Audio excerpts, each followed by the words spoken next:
kampus kecil gitu lah di Oke, sana. gini bentar. Gimana caranya dapat kuliah di Indonesia? Kan kita SMA di Indonesia. Ya. Terus mau kuliah. Anjing, gua kok ada video juga. lagi. Gila dia emang nggak sadar apa sekarang ada video. Negeri tuh gratis gitu. Jadi asal lu bisa masuk kampus negeri, Udah gratis tuh. Sorry. UNJ. Universitas Jerman.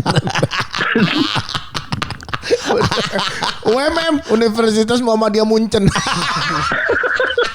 Inggris. BSI. Inggris banget. Bina Sarana Ihlibeding. Lu masih usaha ya?